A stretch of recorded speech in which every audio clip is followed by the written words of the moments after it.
छठ्ठा ની અંદર છે એ આગળ થોડોક એવો અભ્યાસ કર્યો હતો કે સામાજિક જીવનને ભારતના લોકોના જીવનની અંદર ગ્રહણ લાગ્યું, એટલે હવે જનજીવન ઉપર અંગ્રેજોની અસર છે એ જોવા મળી. તો કેવી રીતે? તો કે ખ્રિશ્ચન ધર્મનો અંગીકાર કરાવે છે, લશ્કરમાં ભારતીય લોકોનું વારંવાર અપમાન કરી અને એને તુચ્છ ગણે છે. અંગ્રેજ સિપાહીઓને ઊંચો પગાર આપે છે, ભારતીય સિપાહીઓને નીચો પગાર આપે છે, ભાડું ભથ્થું આવું કંઈ જ આપતા નથી. આ બધું પણ એમાં જોવા મળે. અને બીજી એવી વાત કે આગ્રાની અંદર એવો ફરમાન બહાર પાડવામાં આવ્યો અંગ્રેજો તરફથી કે કોઈ પણ હિન્દીઓ ને અંગ્રેજો જ્યારે સામે મળે ને ત્યારે એને ઝૂકીને સલામ ભળવું. તો આવી રીતે જો સલામ ન ભળે તો એને દંડ કે સજા કરવામાં આવશે, આવો ફરમાન બહાર પાડવામાં આવ્યું. તો આનાથી ભારતના લોકોના મનમાં અંગ્રેજો પ્રત્યે રોષ અને ધિક્કાર છે જોવા મળ્યો. આપણે આગલા પીરિયડની અંદર વાત કરી હતી. હવે એના પછી વાત કરીએ તો કે ઇંગ્લેન્ડ છે એમાં ભારત વેપાર અને ઉદ્યોગોનો વિનાશ. આપણે જોયું કે ભારતની અંદર આપણે સૌથી પહેલો કે ભારતની અંદર શણ, રેશમ, મલમલ, સુતરાઉ કાપડ, તેજાના, મરી મસાલા આવા બધા વેપારો થતા હતા. અને આ બધા વેપાર કરવા માટે ઈસ્ટ ઇન્ડિયા કંપની માંથી અંગ્રેજો ભારતની અંદર આવ્યા હતા. તો આ બધા વેપાર છે ને આપણા ધમધમતા હતા. વિશ્વ આખાના બજાર ઉપર ભારતનો માલ 43% જતો હતો. અત્યારે ચીનનો ને અમેરિકાનો જોઈને તો એકનો 25% છે, એકનો 23% છે.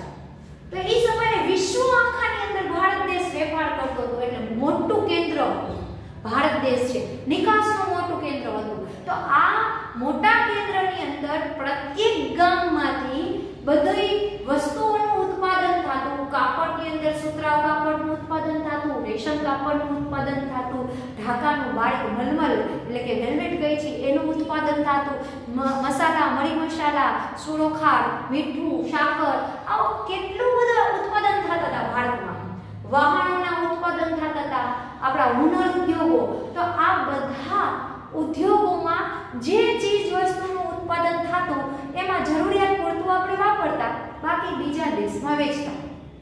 ભારતના લોકો જ્યારે બીજા દેશની અંદર પોતાનો માલ સામાન વેચતા તો એના બદલામાં એ માલ સામાન નહોતા ખરીદતા, એના બદલામાં બીજા દેશ પાસેથી સોનું અને ચાંદી ખરીદતા હતા. તો આપણે બીજા દેશ પાસેથી સોનું ને ચાંદી કરી છે, એટલે ભારત દેશમાં પ્રત્યેક ઘરમાં સોનું ને ચાંદી હતું. જ્યારે આપણા દેશની અંદર સોના ચાંદીની ખાણ નહોતી ત્યારે આપણે બીજા દેશને ચીજ વસ્તુઓ વેચી એના બદલામાં સોનું અને ચાંદી આપણા વેપારી લેતા. અંગ્રેજો આવ્યા પછી આ વેપાર યથાવત રહ્યો, પણ એ વેપારમાં ભારતના વેપારીઓને બદલે અંગ્રેજ વેપારીઓ આવી ગયા. હવે કાચો માલ છે એ ભારતમાંથી ઉત્પન્ન કરે છે. આ કાચો માલ ભારતમાંથી ઉત્પન્ન કરી અને ઇંગ્લેન્ડની અંદર છે અને જુદા જુદા દેશોમાં વેપાર કરે, પણ એ વેપાર હવે અંગ્રેજો કરે છે. આપણા ખેડૂતો આગળ, આપણા વેપારીઓ આગળ માલ સામાન લઈ એ લોકો વેપાર કરે છે. એટલે જે સોનું ચાંદી પેલા ભારતના વેપારીઓના હાથમાં આવતું, ભારત દેશમાં આવતું અને આપણા દેશમાં જ રહેતું.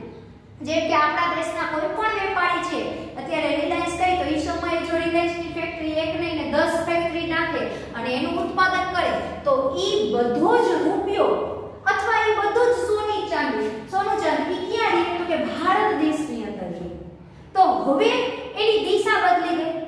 તો કે આ બધો જ જે પૈસો આવે છે, જે નાણું આવે છે, જે સોનું અને ચાંદી આવે છે, જે અંગ્રેજો ભારત દેશનું નામ લઈને વેપાર કરે છે, એની દિશા બદલી ગઈ, એનો પ્રવાહ બદલી ગયો. હવે એ બધું જ સોનું ચાંદી ભારત દેશને બદલે ઇંગ્લેન્ડ જવા લાગ્યું.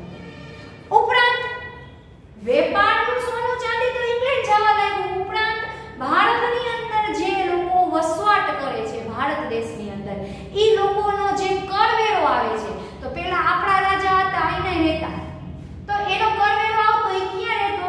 રાજા આગળ, રાજા પછી પ્રજા આગળ. એ આ જ દેશની અંદર એ રૂપિયો વિનાનું રહેતું. તો આ આજે હવે જ્યારે વિદેશીઓ વેપાર કરે છે ને તો એ નાણું છે એ પોતાના દેશમાં મોકલી દે છે. એટલે ભારત દેશની અંદર સોના ચાંદીના પ્રમાણની અંદર ખૂબ મોટા પાયે ઘટાડો આવે છે. એના પછીની સ્થિતિ જોવી તો કે સોનું ચાંદી હવે ક્યાં વયું જાય છે? ઇંગ્લેન્ડ વયું જાય છે. આપણા દેશની અંદર કોઈ પણ પ્રકારની આવક રહેતી નથી. જ્યારે દેશની અંદર નાણાંનું, સોનું ચાંદી આ બધાનું પ્રમાણ ઘટતું જાય એટલે દેશમાં ધીમે ધીમે મંદી પ્રવેશે અને ધીમે ધીમે છે એ ગરીબી પ્રવેશે. આજના આપણે સમય મુજબ જોઈએ તો કે અંગ્રેજો છે એના સમયની અંદર ભારતની આખી સ્થિતિ બદલાઈ ગઈ. તો કે એક ફક્ત બંગાળા પ્રાંતની વાત કરી તો આજના સમય મુજબ 500 કરોડ જેટલા રૂપિયાઓ છે ઈ સમયમાં આજે જોઈએ તો 500 કરોડ જેટલી આવક. તો કે ફક્ત ઈ થોડાક દાયકાની અંદર એટલી આવક છે ઈ બંગાળાની ઘટી ગઈ કે બધી જ આવક બંગાળા પ્રાંતની બદલે ક્યાં વહી ગઈ? ઇંગ્લેન્ડ વહી ગઈ. અને ઈ બધી જ આવક છે ઈ ઇંગ્લેન્ડ જવા લાગી. કેમ કે વેપારીઓ ક્યાંના છે? ત્યાંના છે. કમાશે જેમ કે આપણો ભાઈ છે એ વિદેશ કમાતો હોય તો વિદેશની અંદર બધું ખર્ચ ન કરે, એમાંથી અડધો પૈસો અહીંયા મોકલે. તો એવી રીતે અહીંયાનો જે કમાણી કરે છે એ બધું ઈસ્ટ ઇન્ડિયા કંપની ક્યાં મોકલી દે છે? તો કે વિદેશની અંદર મોકલી દે છે, ઇંગ્લેન્ડની અંદર મોકલી દે છે. એટલે આજના મુજબ જોઈએ તો કે 500 કરોડ જેટલા રૂપિયાઓ છે ઈ ઉદ્યોગમાંથી ફક્ત એક બંગાળા પ્રાંતમાંથી કમાય. તો હજી તો આખો ભારત દેશ જોઈએ તો એમાં તો વિશાળ જનજાતિ છે. કેટલા લોકો, કેટલો બધો વેપાર થતો, ઘણા બધા ઉદ્યોગો હતા. ભારત દેશને ફક્ત એક કાચો માલ બનાવવા માટેનો દેશ બનાવી દીધો. બધા ઉદ્યોગો ધીમે ધીમે નાશ પામવા માંડ્યા. જેમ કે ભારત દેશમાંથી છે ઈ મેં તમને કીધું કે આગલા લેક્ચરમાં કીધું હતું કે અહીંયા આપણે રેશમના કીડાનું ઉત્પાદન કરાય. રેશમનો જે કાપડનો ઉદ્યોગ હતો તો રેશમ કાપડ બનાવવાની પ્રાબંધી મૂકી દીધી. તો કે રેશમ કાપડમાં ભારતના લોકો છે એને ફક્ત રેશમના તાતણા બનાવવાના એટલે કે દોરા બનાવવાના. હવે રેશમના દોરા અહીંયાથી ખરીદી ખૂબ ઓછી કિંમતે બળજબરી ખરીદી અને ઇંગ્લેન્ડ મોકલી દે. ઇંગ્લેન્ડના ઉદ્યોગો જે હતા અહીંયાના કારખાનાઓ, આ કારખાનામાં અહીંયા રેશમનું કાપડ બને અને એ કાપડ પછી વેચાવા માટે વિશ્વના બધા બજારમાં જઈને ભારતમાં આવે. એટલે સીધી કમાણી અને બધી આવક ક્યાં મળે? તો કે ઇંગ્લેન્ડમાં મળે. તો ધીમે ધીમે જે ઇંગ્લેન્ડથી અહીંયા માલ આવતો તો ઈ માલ ઉપર જકાત ન લાગે. જ્યારે આજે આપણે ચીનનો માલ છે, ચીન ખૂબ સસ્તામાં સસ્તો આપણે માલ મૂકે ને અહીંયા તો આપણે એની ઉપર ટેક્સ મૂકી એટલે એનો માલ થોડો મોંઘો થાય અને સરકારને આવક મળે. તો ઇંગ્લેન્ડથી કોઈ પણ પ્રકારનો બનાવેલી ચીજ વસ્તુ માલ સામાન ભારતની અંદર આવે તો એમાં એક પણ પ્રકારની જકાત નહીં. એક દેશમાંથી બીજા દેશમાં, એક રાજ્યમાંથી બીજા દેશમાં જ્યારે માલ સામાન વેચવા જાય તો એની અંદર જકાત લાગે. તો આ જકાત છે એટલે એક જાતનો કરવેરો. તો એ જકાત છે ઇંગ્લેન્ડના સામાન ઉપર નહીં. જ્યારે ભારતમાં કોઈ ઉદ્યોગ કાપડ બનાવે તો એની અંદર 80% જેટલી જકાત. એટલે ભારતની અંદર બનાવેલું કાપડ ભારતના લોકોને મોંઘું મળે. હવે આપણે એવું માની કે ઈ સમયે છે ઈ 100 રૂપિયાનું મીટર. રૂપિયો છે ને ઈ સમયે એક પૈડા જેવી એની કિંમત હતી. અત્યારે 1 રૂપિયો છે તો ઈ 1 રૂપિયાનું ઘણું બધું ત્યારે મૂલ્ય હતું. તો અત્યારે એનું મૂલ્ય છે ઈ ઘટી ગયું છે. તો આ 100 રૂપિયાનું મીટર જ્યારે આપણે કોઈ કાપડ મળે અને એની અંદર 80% જકાત નાખે તો 180 નું મીટર થઈ જાય. હવે ઈ જ કાપડ અંગ્રેજોને 100 રૂપિયાનું મીટર પડે છે એટલે કે જકાત વગર વેચે તો એ 100 રૂપિયામાં વેચી શકે. 110 માં વેચે તો 10 ની કમાણી થાય, 120 માં વેચે, 130 માં વેચે પણ એને કમાણી થશે. આ 180 માં વેચશે ને તો એને કમાણી નહીં થાય. શું કારણ કે એને આ તો 80 રૂપિયા તો જકાત થાય છે, 100 રૂપિયામાં પડતર કિંમત છે તો એને 180 ઉપર વેચશે તો એટલે કાપડ કેવું થઈ જાય? મોંઘું થઈ જાય. તો ભારતમાં બનાવેલી ચીજ વસ્તુ, ભારતમાં બનતા કાપડો ભારતના લોકોને મોંઘા લાગ્યા અને મોંઘા પડવા લાગ્યા કેમ કે એની ઉપર ટેક્સ નાખ્યો. અને જ્યારે વિદેશમાંથી ઇંગ્લેન્ડમાંથી કોઈ પણ ચીજ વસ્તુ બનીને આવે એને જકાત મુક્ત રાખી એટલે અંગ્રેજોના કારખાનાઓ છે એ ધમધમવા લાગ્યા અને ભારતના ઉદ્યોગો, કારખાના આ ધીમે ધીમે બંધ થવા લાગ્યા. આની ખૂબ મોટી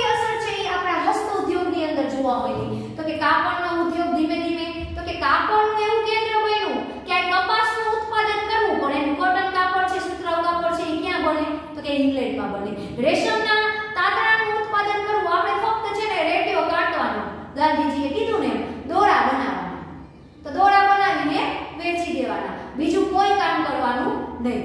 તો એક ઉદ્યોગની અંદર જો ખેતી ઉદ્યોગની અંદર મંદી આવે ને તો ઈ મેન પાયાનો ઉદ્યોગ છે, પ્રથમ ક્ષેત્રનો ઉદ્યોગ છે.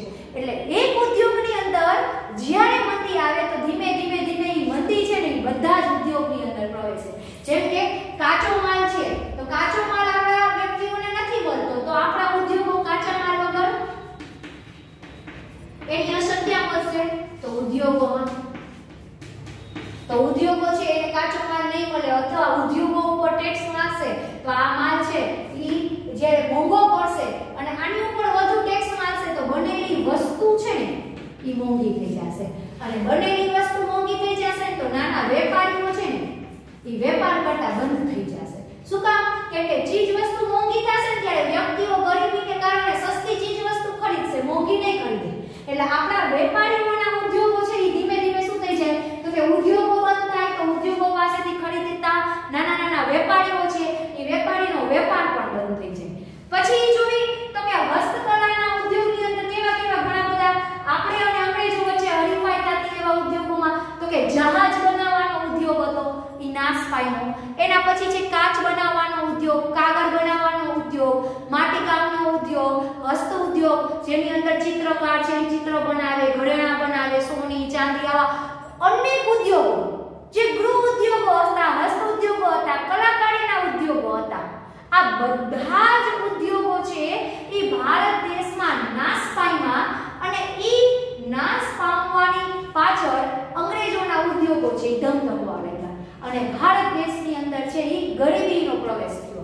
અત્યાર સુધી અંગ્રેજો નહોતા ત્યાં સુધી ભારતની અંદર ક્યાંય ગરીબી બેકારી જોવા મળતી નહોતી. પણ અંગ્રેજોએ જે આપણું નાના પાયાના ઉદ્યોગોનું ચક્ર છે એને નાશ કરી દીધું. ગ્રામ્ય ઉદ્યોગોને નાશ કરી નાખ્યા. ઉદ્યોગોથી જે નાના નાના લોકોને રોજગારી મળતી હતી આ બધાને નાશ કરી નાખ્યા, બંધ કરાવી દીધા. કેવી રીતે? કેમ કે એની ચીજ વસ્તુ ઉપર ટેક્સ મૂકી દીધી. ટેક્સ મૂકવાથી મોંઘી મળશે, કોઈ ખરીદશે નહીં એટલે ધીમે ધીમે ઈ ઉદ્યોગ કરવાનું બંધ કરી દેશે. તો આને કારણે આપણા ઉદ્યોગો નાશ થયા એટલે ભારત દેશની અંદર છે ઈ બેરોજગારી પ્રવેશી. બેરોજગારીને કારણે છે ઈ લોકો છે ઈ ગરીબ થતા ગયા. ત્યાર પછી આપણે જોઈ તો કે ધાતુઓના ઉદ્યોગો, મેં તમને લોખંડની વાત કરી દીધી તો કે વિશ્વની અંદર છે ઈ સારામાં સારું લોખંડ છે ઈ ભારતની અંદર ઉત્પન્ન થતું અને ઈ લોખંડની જે ચીજ વસ્તુ બનાવતા એમાં કાટનો લાગતો અને વિશ્વની અંદર બધી જગ્યાએ સ્ટીલ, લોખંડ આનો જે વેપાર કરતા કે એના માટે તમે પહેલો વિડિયો છે ને ઈ ખાસ જોજો પહેલા પાર્ટનો, જેમાં મેં તમને ઈ વ્યવસ્થિત માહિતી આપી છે. તો આ બધા ધાતુઓના ઉદ્યોગે નાશ થઈ ગયા કેમ કે માણસો છે એની પાસે ખરીદવા માટે પૈસા જ નથી એટલે કોઈ ઉદ્યોગ વાળા વસ્તુ બનાવશે ઈ મોંઘી હશે ઈ ખરીદશે નહીં. તો એને કારણે આ ઉદ્યોગો નાશ પામ્યા. ત્યાર પછી છે ઈ ગરીબી પ્રવેશી અને હવે ભારતની અંદર છે 1800 ની સાલની જે શરૂઆત થઈ કે 1828 થી 32 નો સમયગાળો, આની અંદર છે ઈ સુધારા તરફ શંકા થઈ. સુધારા એટલે હવે ભારતના અંદર છે અત્યાર સુધી છે ઈ ડેલ હાઉસિંગ ઈ સિવાય જોઈ તો કે વેલેસી આ બધા અલગ અલગ યોજના લઈને આવ્યા એને ભારતના લોકોનું ખૂબ શોષણ કર્યું. પણ હવે ભારતની અંદર વિલિયમ બેન્ટિક નામનો લોર્ડ વિલિયમ બેન્ટિક એટલે સાંસદ સભ્ય જેને આ ગવર્નર જનરલ બનાવ્યો. તો આ લોર્ડ વિલિયમ બેન્ટિક નામનો એક અધિકારી છે ઈ ભારતની અંદર આવ્યો. તો આ લોર્ડ વિલિયમ બેન્ટિક છે ઈ આની પહેલા પણ ભારતની અંદર આવ્યો. તો આની પહેલા ઈ જ્યારે આવ્યો ત્યારે મદ્રાસનો ગવર્નર બન્યો. મદ્રાસનો ગવર્નર બન્યો અહીંયા છે એનું સારું એવું ચાલ્યું નહીં એટલે એને પાછો બોલાવી લીધો ઇંગ્લેન્ડ. અને ત્યાર પછી 28 ની સાલની અંદર આ લોર્ડ વિલિયમ બેન્ટિક છે એને ભારતની અંદર પાછો મોકલ્યો અને એને ઈ સમયે બંગાળાનો ગવર્નર જનરલ બનાવ્યો. હવે ઈ સમયે જ્યારે ગવર્નર જનરલ હતા ને શરૂઆતમાં તો ઈ ગવર્નર જનરલ કેવા હતા? એક રાજ્ય મુજબ હતા. એક એક રાજ્યની અંદર એક એક ગવર્નર જનરલ મૂક્યા હતા જે આખા રાજ્યમાંથી વધુ ને વધુ આવક મેળવીને ઇંગ્લેન્ડ મોકલે અને ઈ એવી રીતે પોતાનો વહીવટ છે ઈ ચલાવે. તો વિલિયમ બેન્ટિક જ્યારે ભારતની અંદર આવ્યા તો ઈ થોડા ઉદાર મતવાળા હતા, દયાળુ હતા એટલે એને લોકોના જનજીવનની અંદર રસ લીધો કે આ લોકોના જીવનની અંદર એ સુધારો કરી. તો આ ઉદાર મતવાળા છે ને તો એમને સુધારા તરફ શંકા કે એવો સુધારો કઈ પણ કે એમાં ક્યારેક શંકાઈ જાય કે એ સુધારો ભાઈ આપણા માટે હતો કે એ સુધારો એના માટે હતો. તો આ જ્યારે વિલિયમ બેન્ટિક ભારતની અંદર આવ્યા તો એને પહેલા શું કર્યું તો કે વહીવટની અંદર ભારતના લોકોને સ્થાન આપ્યું. એટલે ક્લાર્કની ને એવી બધી નોકરીની અંદર છે ઈ પહેલા ક્યાંય ભારતના લોકોને લેતા જ નહીં, તો એને વહીવટમાં ભારતના લોકોને સ્થાન આપ્યું એટલે નોકરીઓ આપી. પહેલા સૈનિકોની અંદર ભારતમાં લેતા ભારતના લોકોને, પણ બીજી જગ્યાએ વહીવટી કામની અંદર છે ઈ ક્યાંય ભારતના લોકોને લેતા નહીં. એટલે કેમાં સ્થાન આપ્યું તો કે વહીવટની અંદર એને ભારતના લોકોને સ્થાન આપ્યું. બીજું તો કે ન્યાય માંગવા માટે એટલે કે અદાલતો બનાવી હતી ઈ લોકોએ. તો અદાલતમાં જ્યારે ન્યાય માંગવા જાય, પહેલા તો આપણે ગ્રામ પંચાયત અને રાજાશાહી હતી ઈ જ આપણી અદાલત હતી. તો અંગ્રેજોના સમયમાં અદાલતમાં જ્યારે ન્યાયાધીશ સામે ન્યાય માંગવા જાય તો આપણે ફરજિયાત અંગ્રેજી ભાષાનો ઉપયોગ કરવો પડતો. હવે કેવી બાબત કહેવાય કે એક તો વિદેશી આપણા દેશની અંદર આવ્યા, એની ભાષા. હવે વિચારો, ન્યાય માંગવા જાય વ્યક્તિને કોઈ ન્યાય જ ન મળે. શું કામ ન મળે? કેમ કે અત્યારે આપણે કોઈ કહે ને કે અદાલતની અંદર જઈને તમારે ખાલી અંગ્રેજી ભાષા બોલવાની, તો આપણે કઈ બોલી જ ન શકીએ. આજે આઝાદ છીએ, આપણે ગુલામ નથી. તો ઈ સમયના વ્યક્તિઓ જ્યારે ન્યાય મેળવવા જાય તો ફરજિયાત અંગ્રેજોની ભાષા બોલવાની, એટલે માતૃભાષાનો ઉપયોગ કરી શકતા નહીં. પણ વિલિયમ બેન્ટિકે માતૃભાષાના ઉપયોગની છે એ છૂટ આપી. એટલે એકનો બીજો સુધારો કર્યો. એક શું તો કે વહીવટમાં સ્થાન આપ્યું, બીજું છે એ ન્યાય માંગવા માટે માતૃભાષાનો ઉપયોગ કરી શકશે આવી એને છૂટ આપી. ત્યાર પછી તો કે સતી પ્રથા. રાજા રામમોહન નામના ભારતીય વ્યક્તિ જે બ્રાહ્મણ હતા, તો આ રાજા રામમોહન રાયે સતી પ્રથાના વિરોધની અંદર ઝુંબેશ ચલાવી હતી. એટલે ઈ સમયે છે કોઈ સ્ત્રી છે એનો પતિ જો મૃત્યુ પામે ને તો એની સાથે સાથે એની ચિતાની અંદર છે ઈ એની પત્ની પણ બેસી અને એને પણ આગ લગાવી. એટલે ઈ પણ પોતે છે ઈ મૃત્યુને સ્વીકારી. આપણે જોહર પ્રથા હતી ને રાણી પદ્માવતીના સમયે, તો ઈ જ છે, પણ આની અંદર ગ્રામ લોકો છે ને એને સતી બનાવી. તો આ સતી પ્રથાની અંદર રાજા રામમોહન રાયે એના ભાભીને સતી થતા જોયા. તો એના ભાભીને જ્યારે એના ભાઈના મૃત્યુ પછી સતી થતા જોયા ને એટલે એને એવી ઝુંબેશ ચલાવી કે ભાઈ આ કુરિવાજ છે ઈ નાશ પામવો જોઈએ. તો આ રિવાજ છે ઈ વિલિયમ બેન્ટિકના સમયમાં 1829માં કાયદો ઘડવામાં આવ્યો. તો ઈ કાયદો છે ને પ્રથમવાર બંગાળ ઉપર લાગુ પડ્યો. પ્રથમવાર બંગાળ ઉપર લાગુ પડ્યો પછી 1830 ની અંદર છે ને આ કાયદો મદ્રાસ અને બોમ્બે પ્રાંત આની અંદર લાગુ કરવામાં આવ્યો. તો કે સતી પ્રથા ઉપર પ્રતિબંધ. અત્યારે આ સતી પ્રથા જોવા મળતી નથી. તો આ સતી પ્રથા વિલિયમ બેન્ટિકના સમયે છે ઈ ત્યારે નાબૂદ કરવામાં આવી. એવો પ્રયત્ન કરવામાં આવ્યો. પછી સતી પ્રથા ક્યાંક ને ક્યાંક જોવા મળતા હતી. પણ એમાં જો સતી કરવા અને ગ્રામ લોકો કહી દે તો એને દંડ કે સજા થાય, એને જેલની સજા કરવાની અટકાવવાનો પ્રયત્ન કર્યો. પણ આ પ્રયત્ન રાજા રામમોહન રાયનો હતો અને એને સાથ આપ્યો વિલિયમ બેન્ટિકે અને કાયદો પસાર કરવામાં આવ્યો. એ પછીની સમયે બાળકીને દૂધ પીતી કરી દેવાનો રિવાજ હતો. આ કુરિવાજો હિન્દુ સંસ્કૃતિમાં અને ભારતીય જીવન ધોરણમાં એટલે પડ્યા હતા કે અફઘાની લોકો જ્યારે ભારત ઉપર આક્રમણ કરતા ને તો ભારતની બેનો દીકરીઓને ઉપાડીને લઈ જતા અને અહીંથી એને ઉપાડીને લઈ જતા પછી વિદેશને એના અફઘાનની અંદર છે એનું નિવસ્ત્ર છે એનું વેચાણ કરતા અને એને વેચી દેતા. કોળીઓના દામ ઉપર આપણી બેનો દીકરીઓને વેચતા. તો ઈ સમયે એને કારણે દીકરીઓને ઓછો જન્મ આપતા લોકો, એટલે મારી નાખે દીકરી જન્મે એટલે દૂધની અંદર ડૂબાડી દે, એટલે શિશુ હત્યા કરતા, બાળ હત્યા કરતા.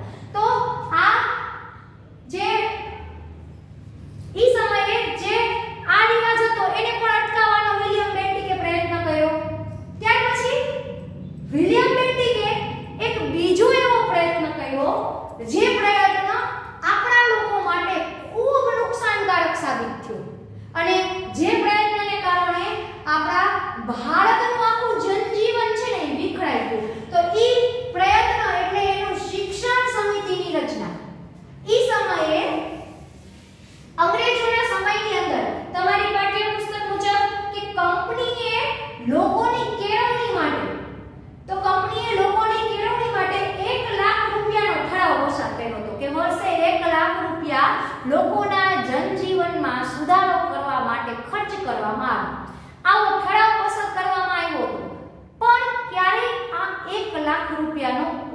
કરવામાં આવ્યો નહોતો.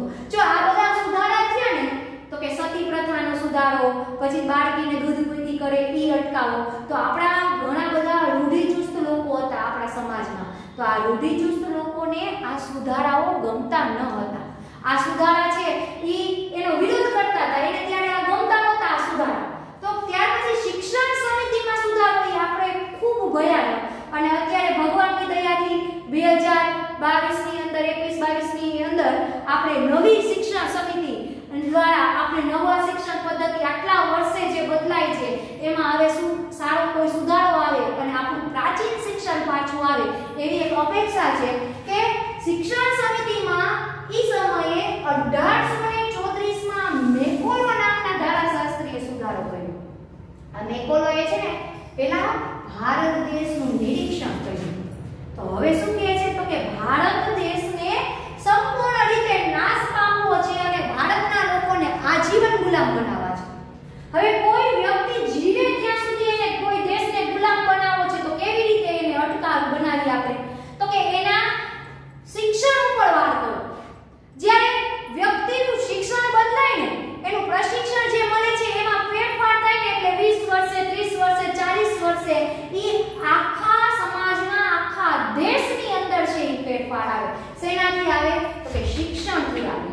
એટલે અંગ્રેજોએ ઈ સમયની અંદર આપણા શિક્ષણની અંદર ફેરફાર કર્યો. તો કે શિક્ષણની વ્યવસ્થા તો ઈ ફેરફાર કરવા માટે છે ને તો એ આપણું પ્રાચીન સમયનું શિક્ષણ જોવે ને તો એની અંદર ઘણા બધા લોકો ભારતમાં આવ્યા. ભારતમાં એટલા માટે આવ્યા તો કે ભારતનું નિરીક્ષણ કરવા માટે, ભારત દેશને જોવા માટે, ભારત દેશ કેમ આટલો સદ્ધર છે એનું નોંધણી કરવા માટે. આ સદ્ધરતા ઘટાડવી હોય તો શું કરી, આ દેશમાં આવક કમાવી હોય તો શું કરી, કોઈ નિર્ણયો ક્યારેય સીધા નથી લીધા. અગાઉ એનું નિરીક્ષણ કરવા ભારત દેશમાં ગામડે ગામડે અંગ્રેજો ફર્યા છે અને લોકો સાથે રહ્યા છે, જાણ્યું છે, જોયું છે અને પછી એમાં ષડયંત્ર કર્યું છે. તો આની અંદર જ્યારે મેક્સ મુલર, લુડલો, G.W. લેટનિસ આ બધા અહીંયાના ઇતિહાસકારો છે વિદેશીઓ. આ ઇતિહાસકારોની ઘણી બધી પુસ્તકો છે. આ પુસ્તકમાં ભારત કેવું વૈભવશાળી જીવન જીવતું ને એમાં લખ્યું છે. તો આ બધા લોકો જ્યારે ભારતની અંદર પ્રવેશા ત્યારે એને જોયું તો ભારતમાં એ સમયે 97% શિક્ષણ હતું.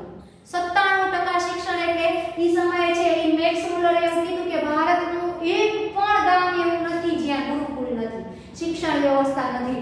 લુડલોએ છે એ સમયે એવું કીધું કે ઉત્તર ભારતનું નિરીક્ષણ છે ને જે એ લુડલોએ કર્યું હતું. તો એ લુડલોએ એવું પણ કીધું કે ભાઈ ભારતની અંદર જે પ્રત્યેક ગ્રામમાં 400 વિદ્યાર્થીએ એક ગુરુકુળ છે. એટલે 400 વિદ્યાર્થીએ એક શિક્ષણ વ્યવસ્થા અને એક ગુરુકુળ બનાવ્યું છે, એટલે એક સ્કૂલ છે. પછી એના પછી છે એ J.W. લેટનરે કીધું કે દક્ષિણ ભારતમાં જોઈએ તો કે 300 વિદ્યાર્થીએ એક ગુરુકુળ છે.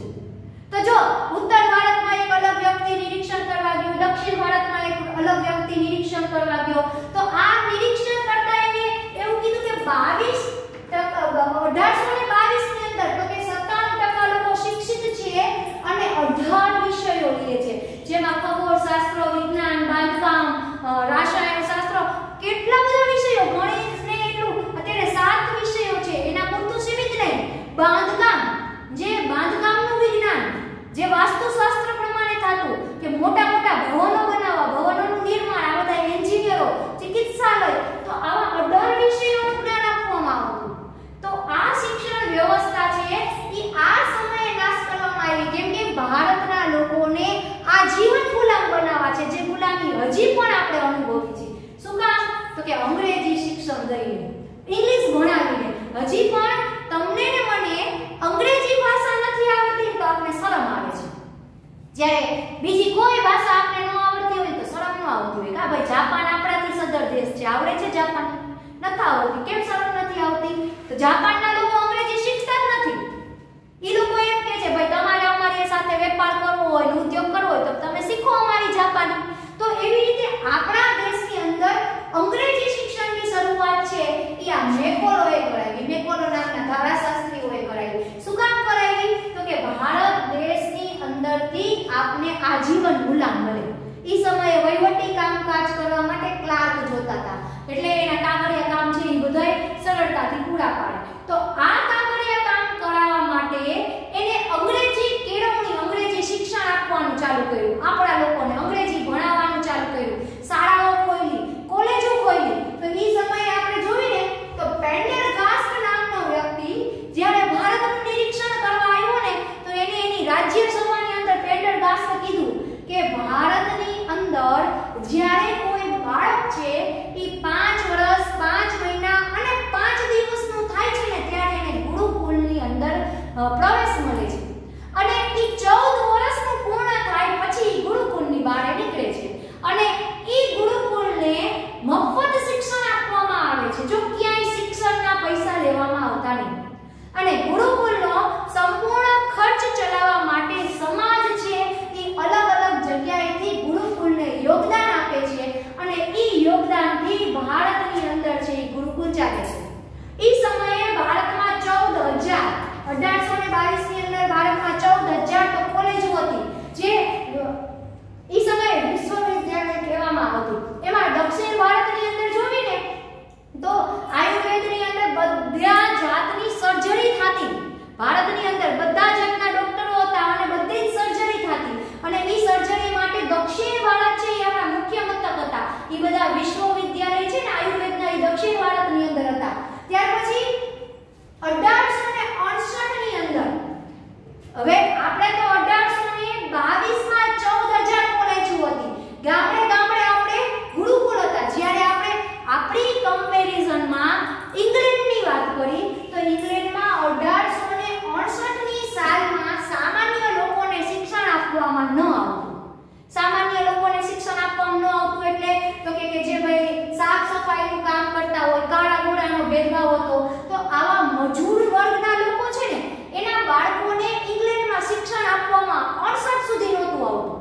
શું કામ? તો કે ભાઈ મજૂર વર્ગ છે, સામાન્ય વર્ગ છે. જ્યારે ભારતની અંદર પેન્ડરગાસ્ટે કીધું છે કે ભારતની અંદર નિઃશુલ્ક શિક્ષણ અને બધાયને સમાન શિક્ષણ આપવામાં આવે છે. બધી જ્ઞાતિના લોકો છે એક સાથે શિક્ષણ મેળવતા હતા. અત્યારે જે વચ્ચેના સમયમાં ભેદભાવ આવ્યા ને ભેદભાવ છે એ ભારતની અંદર નહોતા. કૃષ્ણ અને સુદામા છે તો કૃષ્ણ છે એક રાજાના દીકરા, કૃષ્ણ અને સુદામા છે તો ભાઈ એક બ્રાહ્મણ છે તો પણ એક ગરીબ છે એક અમીર છે તો એ બંને છે એ એક જ જગ્યાએ શિક્ષણ લેતા. એટલે પ્રાચીન સમયથી સાથે શિક્ષણ લેવામાં આવતું. એટલે ક્યાંય શિક્ષણનો મતભેદ નહોતો. પણ ઇંગ્લેન્ડની અંદર હતું તો કે 1868 માં અહીંયા સામાન્ય લોકોને શિક્ષણ આપવામાં આવતું ન હતું અને અહીંયા અધિકારીઓના છોકરા જે સરકારી સર્વન્ટ હોય એમાં અધિકારીઓ હોય એના છોકરા જ ભણવા જતા. ઈ સિવાય અહીંયા કોઈ ભણવા જતા નહીં. હવે આવા લોકોએ આપણા માટે શિક્ષણ વ્યવસ્થા બનાવી અને ઈ શિક્ષણ વ્યવસ્થા છે ને 1834 માં મેકોલોએ ભારતમાં મૂકી.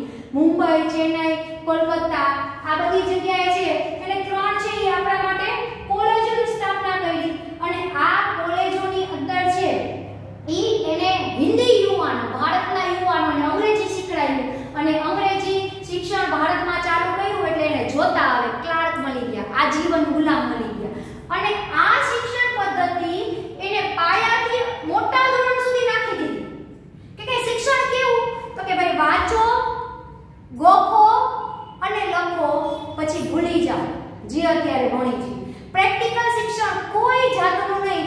આ શિક્ષણ પદ્ધતિ છે એ કોણે નાખી? કે મેકોલોએ. શેના માટે? કેમ કે ભારતના લોકો છે એ કોલેજ સુધી તમે 22-23 વર્ષના થાવ ને ત્યાં સુધી ભણો ને તો ગુલામ જ રહ્યો. કેમ કે કોઈ પણ જાતનું કામકાજ ન આવે.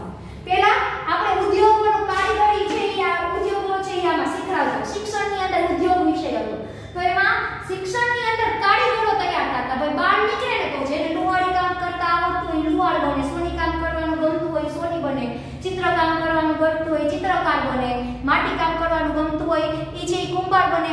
તો વ્યવસાય કે બહાર નીકળો ને એટલે તમને વ્યવસાય આવડતો એટલે તમને કંઈક આવડતું હોય. જ્યારે શિક્ષણમાંથી બહાર નીકળો ત્યારે આવક કમાવાનું તમારી આગળ આવડત હોય, તમારી આગળ હુનર હોય. આ હુનર છે એ ગુરુકુળમાં આપવામાં આવતા. તો આ હુનર છે એ હુનર ઉદ્યોગો અને હુનરનું પ્રશિક્ષણ ગુરુકુળ વ્યવસ્થા છે એ પ્રાચીન સમયની આપણી બધી શિક્ષણ વ્યવસ્થા છે એ વિલિયમ બેન્ટિકના સમયમાં મેકોલો નામના ધારાશાસ્ત્રીની સાથે મળી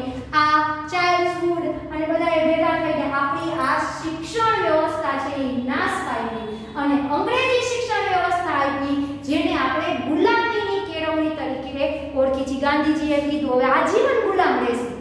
શું કામ? કેમ કે અંગ્રેજી જ્યાં સુધી નહીં આવડે ને ત્યાં સુધી શરમ આવશે. હજી પણ આવે છે, હજી ગુલામી જ છે ને કે ભાઈ અંગ્રેજો ખૂબી ગયા છે ને એ ચાટી છે અને મજા કરે છે. અને ક્યાંક અંગ્રેજી શબ્દ બોલવામાં ભૂલ થાય કે આવડે નહીં તો કેટલું દુઃખ લાગી જાય. મોટા થાય તો આપણે વિચારીએ ભાઈ અંગ્રેજી શીખવું છે, બીજું કાંઈ ગુજરાતી આવડે કે ન આવડે, હિન્દી આવડે કે ન આવડે, સંસ્કૃત આપણી માતૃભાષા, આપણી મૂળ જનનીની ભાષા, જન્મભૂમિની ભાષા આપણે ન આવડે તો ચાલે, પણ અંગ્રેજી શીખવું છે. તો આ કોને કારણે? તો કે નેપોલિયનને કારણે. અને ભણેલો એવો પ્લાનનો વર્ગ છે એને મળી ગયો અને આગળ જતા સ્વતંત્રતા ચળવળમાં પણ આ કામ આવ્યું.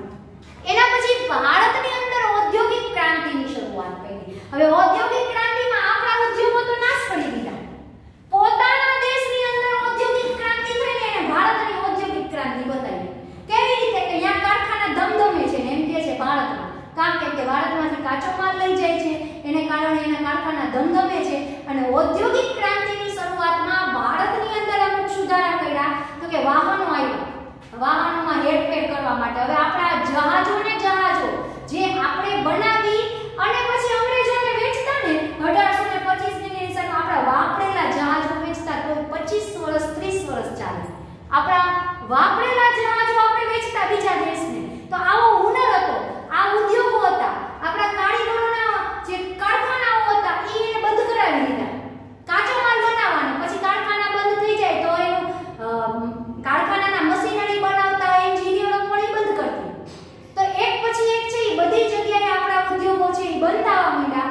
અને હવે નવા યંત્રોની શોધખોળ. આપણા યંત્રો હતા ને એ જ યંત્રોનો અંદર પરિવર્તન કરીને એને નવા યંત્રો અમુક આપને આપ્યા. આપણી આગળ પહેલેથી યંત્રનો ઉપયોગ થતો હતો, પણ અંગ્રેજોએ એવું કીધું કે આ યંત્ર અમે તમને આપી છે. ભારતના લોકો પાસે આવું જ્ઞાન હતું જ નહીં. આ બધું શિક્ષણ છે એ અમે આપી છે. પહેલા તો તમે અંગૂઠા છાપ હતા અને એટલે જ અમે લોકો વિદેશથી અહીંયા તમને સ્પેશિયલ ભણાવવા આવ્યા હતા, શિક્ષણ આપવા આવ્યા હતા. એ લોકો આપને અહીંયા વેપાર કરવાનો કે એવો ધ્યેય નહોતો, આપને સારું જીવન દેવા આવ્યા હતા એવું એ માનતા હતા. ત્યાર પછી છે તો કે લશ્કર ઉપર અંકુશ રાખવા માટે. તો કે એક જગ્યાએથી બીજી જગ્યાએ લશ્કરમાં આપણા લોકો કામ કરે, મેન સિપાઈ તરીકે એક અંગ્રેજ હોય. તો આ લશ્કર ઉપર અંકુશ રાખવા માટે એને ઈ સમયે રેલવે ચાલુ કરી કે એક જગ્યાએથી બીજી જગ્યાએ લશ્કરને મોકલવું છે, ક્યાંય વિદ્રોહ થાય છે અને અટકાવવા સૈન્ય બળને મોકલવું છે તો તરત ટ્રેનની અંદર મોકલી દી. એટલે મુંબઈ અને થાણા વચ્ચે છે ઈ રેલ ચાલુ કરી 1853માં. 1854 ની અંદર તાર ટપાલ યોજના, એટલે એક સંદેશો ભાઈ આવ્યો છે, આખા ભારત દેશમાં ફેલાવો છે. તો હવે ભારત દેશમાં ફેલાવવા માટે તો કે તાર ટપાલના એક મથકો ચાલુ કર્યા. એટલે 1854 ની અંદર છે ઈ પોસ્ટ ઓફિસો ચાલુ કરી. તો આવી રીતે ધીમે ધીમે ભારતની અંદર સુધારા કર્યા. એક સુધારો એવો જોવા મળે કે 1828 થી 32 સુધી કેવી સિસ્ટમ હતી ભારતમાં કે રાજ્ય પ્રમાણે ગવર્નર જનરલ હતા. તો કે હવે જેમ કે બંગાળનો ગવર્નર જનરલ, મદ્રાસનો ગવર્નર જનરલ, મુંબઈનો ગવર્નર જનરલ, આવી રીતે સિસ્ટમ હતી. પણ 1833 પછી ભારતની અંદર છે ઈ આખા ભારતનો એક ગવર્નર જનરલ, આવી સિસ્ટમ આવી કે આખા ભારત ઉપર એક વ્યક્તિ છે એનું નિયંત્રણ. તો ઈ ગવર્નર જનરલ, ઈ પ્રથમ ગવર્નર જનરલ બન્યો કોણ? તો કે વિલિયમ બેન્ટિક. એના સમયની અંદર આ સુધારો આવ્યો. તો કે 1833 થી 35 સુધી પહેલો ભારતનો ગવર્નર જનરલ. એના પછી એક આવતા ગયા. તો કંપનીનો, તો આ કંપનીની અંદર છે આવી રીતે આપણે સુધારા કરીને પોતાના ફાયદા માટેના સુધારા, એને ફાયદો થાય એવા સુધારા કરી આપણા ભારતના લોકોનું સંપૂર્ણ જીવન અને આપણી સમૃદ્ધિને અંગ્રેજોએ છે એ નાશ કરી અને આપણી સંસ્કૃતિને છે એ નાશ કરી. અને ખાસ કરી જ્યારે આ શિક્ષણ વ્યવસ્થા નાશ કરીને તો આપણે ગુરુકુલના ચોપડા અને પુસ્તકો છે ને એને સ્ટીમ પર ભરીને પુસ્તકો છે એને દરિયાની અંદર ડૂબાડી દીધા. શું કામ? તો કે ભાઈ આમાંથી કોઈ શોધખોળ ન થવી જોઈએ. આ શિક્ષણ, આ પુસ્તકો આ રહેશે તો ભારતના લોકો પાછા જ્ઞાની બનશે. એટલે આપણી આ શિક્ષણ વ્યવસ્થા છે ને એને ખૂબ નુકસાન પહોંચાડી આપણે ગુલામ બનાવી દીધા. જે ગુલામી આજે પણ આપણે ભોગવી